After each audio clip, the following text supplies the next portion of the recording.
안녕하십니까.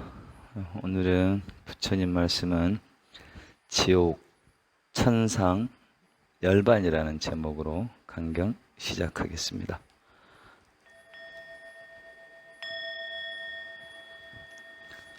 부처님께서 사와띠 기원정사에 계실 때였다. 어느 날 부처님께서 천안으로 세상을 살피시니 어떤 우바세는 죽어서 다시 성 안에서 가장 잘 사는 부잣집에 태어나게 되었고, 어떤 바라문은 지옥에 떨어지게 되었으며, 수다따 장자는 천상에 태어났으며, 어떤 비구는 열반에 드는 것을 보셨다. 부처님께서는 이런 모습을 보시고 간단히 말씀하시었다. 참고로 부처님께서 사후의 얘기를 해준 거는 극히 드문입니다. 49년 동안 설법을 하시면서 사후세계를 예를 들어서 이렇게 말씀 인용하신 거는 아마 5손가락 안에 들 정도로 상당히 금기시하는 부분인데, 너무나 꼭 필요한 상황에서는 이렇게 몇몇 군데에서 이렇게 사후세계를 누가 어디에 태어났다니 그런 인용을 하신데, 오늘이 그 중에 한 번인 것 같습니다. 부처님께서 이런 모습을 보시고 간단히 말씀하셨다. 사람들이 다 같이 내생을 받을지라도 악행을 쌓은 사람은 지옥에 가고 선행을 쌓은 사람은 하늘로 가며 번뇌가 없는 사람은 열반에 든다. 우바세는 다시 인간으로 태어났고, 바라문은 지옥에 떨어졌으며, 수다따는 하늘에 태어났고, 비구는 열반에 들었다. 부처님께서는 제자들을 강당에 모이게 하고 법을 설하셨다. 사람이 행동을 깨끗이 하고 거짓말하지 않으며 마음을 청정하게 하고 생활 방식을 바르게 하면 죽은 다음에 다시 인간으로 태어나게 된다. 반대로 신구의 3가지 업이 청정하지 못하고 생활 방식이 삿되면 죽어서 지옥에 떨어지고 만다. 이 세상에 살면서 은혜로 베풀고 사랑으로 감싸며 남에게 이익을 주고 이웃의 아픔을 자기 아픔처럼 함께하는 사람은 죽어서 천상에 나게 된다. 그런가 하면 4가지 선정을 닦아 번뇌에서 벗어나 마음과 지혜의 해탈을 얻어 아라한이 되면 죽어서 열반의 세계로 들어간다. 증일암경 증상품 제7권에 있는 말이었습니다. 계속되는 이어지는 분위기죠. 선인성과 약이나 아까요 인과 연의 정확한 인연법을 말씀하시는데요. 되게 이런 부분을 만나게 되면은, 이런 구절을 만나게 되면은 그냥 뭐 경전 내용이니까 좋은 말이구나 이쯤으로 넘어가기 십상인데요. 조금만 공부를 하고 수행을 하면 그 이치를 체득하게 돼서 섬뜩해집니다. 예. 그냥 별것 아닌 거 그냥 그렇게 살아왔던 내 발자취가 섬뜩하니 알아차려져서 다시는 그런 행을 짓지 않게 되는 거죠. 그게 지혜이고 수행의 힘이라고 말씀드릴 수 있겠습니다. 그런 마음으로, 조금 섬뜩한 마음으로 다시 한번 살펴 들으시고 다음 구절 넘어갈게요. 사람이 행동을 깨끗이 하고 거짓말하지 않으며 마음을 청정하게 하고 생활 방식을 바르게 하면 죽은 다음에 다시 인간으로 태어나게 된다. 반대로 신구의 3가지 업이 청정하지 못하고 생활 방식이 삿되면 죽어서 지옥에 떨어지고 만다.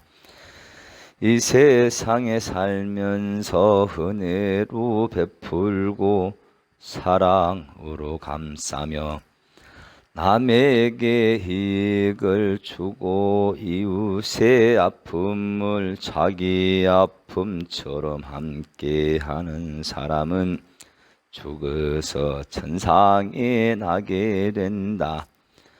그런가 하면 100가지 선정을 닦아 번뇌에서 벗어나 마음과 지혜의 해탈을 얻어하라 한이 되면 죽어서 열반의 세계로 들어가 한다.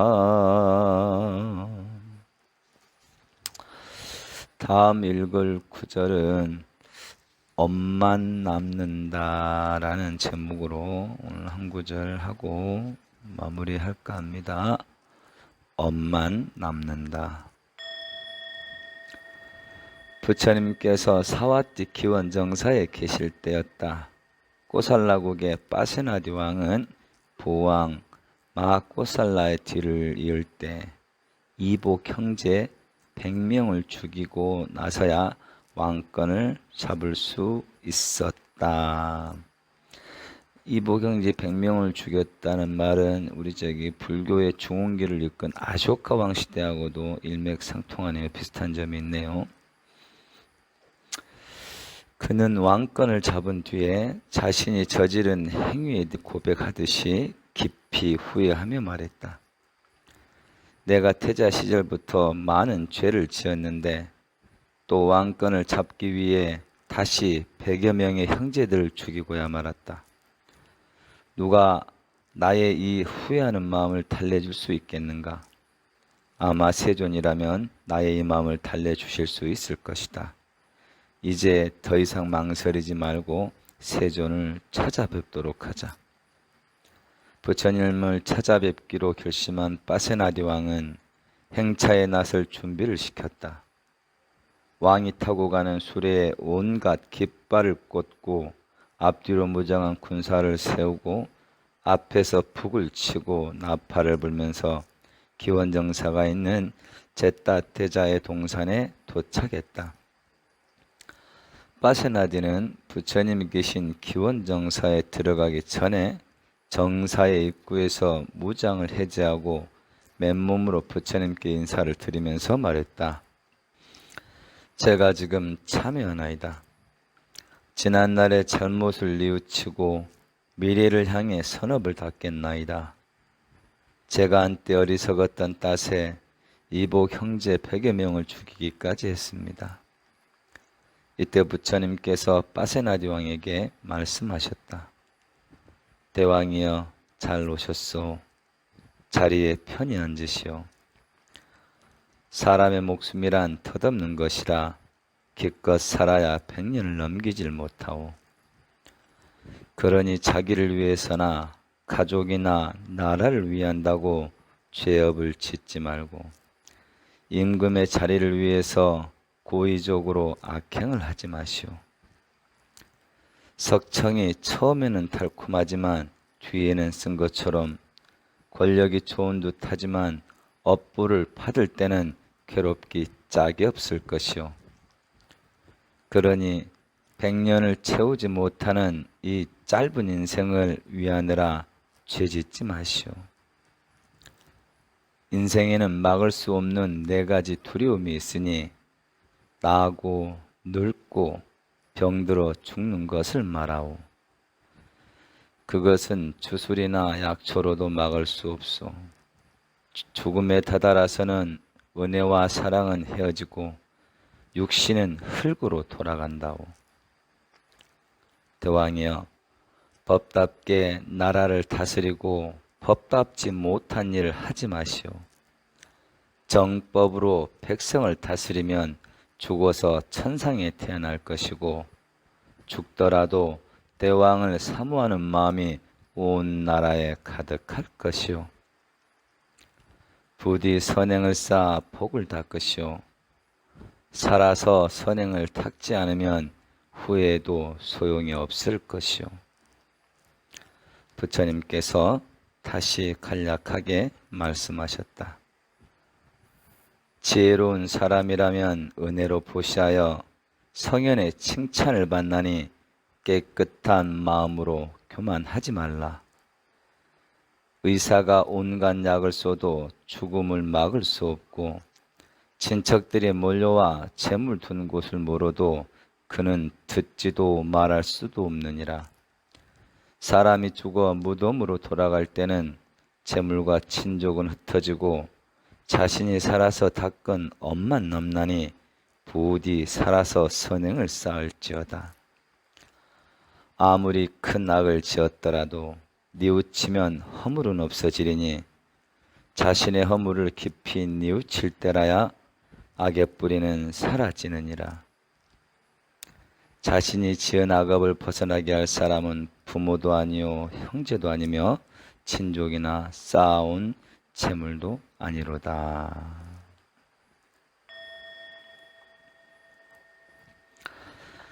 한마디로 행복하게 편하게 사는 그런 길을 말씀하시는 것 같습니다.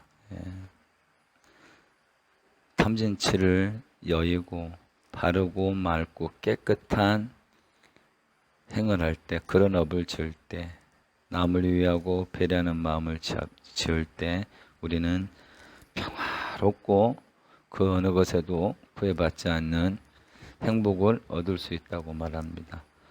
또 다른 부분에서는 이렇게 말씀하십니다. 구할 바가 없으니 기쁠 일이 없고 아껴서 이룰 바가 없으니 슬퍼할 일이 없도다. 나 열에는 그래서 열반 적정에 있도다. 그런 말씀도 하셨죠. 마지막 구분 개성으로 읽고 마무리하겠습니다. 지혜로운 사람이라면 은혜로 보시하여 성현의 칭찬을 받나니 깨끗한 마음으로 교만하지 말라. 의사가 온갖 약을 써도 죽음을 막을 수 없고 친척들이 몰려와 재물 둔 곳을 물어도 그는 듣지도 말할 수도 없느니라. 사람이 죽어 무덤으로 돌아갈 때는 재물과 친족은 흩어지고 자신이 살아서 닦은 업만 남나니 부디 살아서 선행을 쌓을지어다. 아무리 큰 악을 지었더라도 뉘우치면 허물은 없어지리니 자신의 허물을 깊이 뉘우칠 때라야 악의 뿌리는 사라지느니라. 자신이 지은 악업을 벗어나게 할 사람은 부모도 아니요 형제도 아니며 친족이나 쌓아놓은 재물도 아니로다.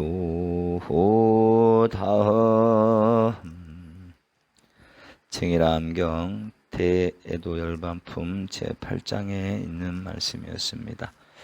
내일 하루도 건강한 하루, 복 짓는 하루, 선업 성장시키는 하루 되시길 기원하겠습니다. 성불하십시오.